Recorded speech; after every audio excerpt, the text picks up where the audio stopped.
Back here again, incredible day here in sunny Santa Barbara, actually technically Carpinteria, but here we are, Joe Bruzzese, Jason Womack.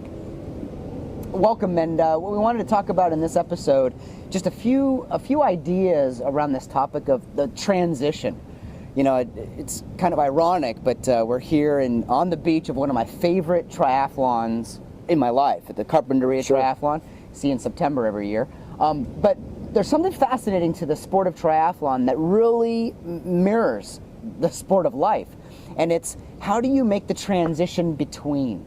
Now, of course, with triathlon, we talk about the swim to the bike or the bike to the run, but in life, it's work to home.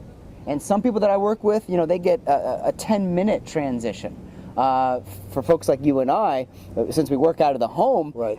The transition comes when someone new opens up the door and walks in. Yeah, exactly. I got one of my clients in New York. It's 90 minutes, office to house, 3 modes of transportation to get there. Mm-hmm. So whatever your transition time is, let's go through a couple of strategies of how to maximize that and get ready for the next thing.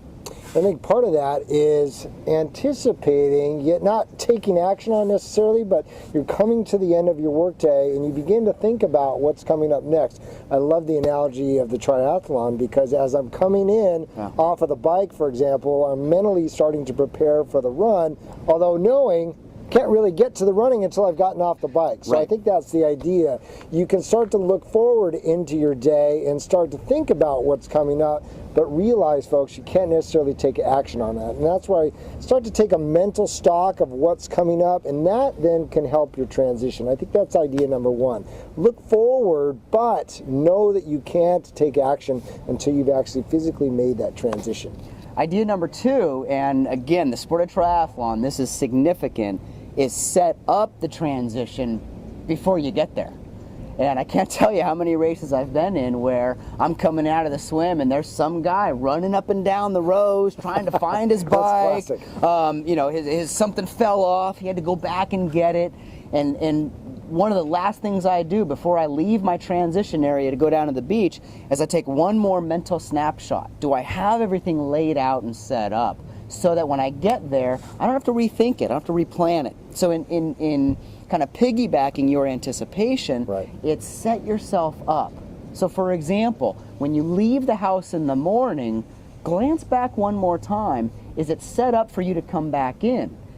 Can you really quickly do one little cleanup? Can you put one thing away? Can you leave a note for one of your kids or your spouse? Or what can you do in anticipation and ahead of time to be fully planned out to make that smooth transition back in there?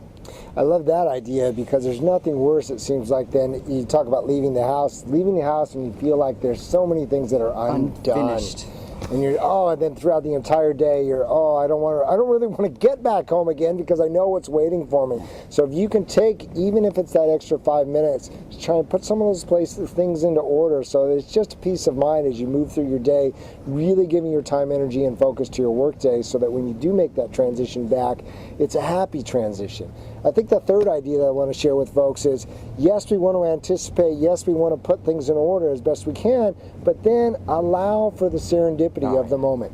Right? Allow for the serendipity of the moment. And we continue to come back to this triathlon analogy, but I think the serendipity there is you make this great transition, you're out of the swim, you're back into the bike area, you've got all of your stuff, and you come out of the bike area, and you know what? There's something completely unexpected there, whether it's somebody who maybe has fallen over on their bike, or there's a huge crowd, something that you couldn't have anticipated before, and to not allow that to take you off of your track or to completely spoil the moment for you, but really looking at it as an opportunity. Hey, here's a new challenge. Yes. And sometimes it's things that are incredibly wonderful as well. Somebody shows up at your door that you hadn't anticipated, and it's a great moment for you. So to be as planned as possible, great. Let's set things up for the ideal, but then allow for some things that may be the serendipity. As one of our mentors, Seth Godin, says, right? Yes. Shift happens.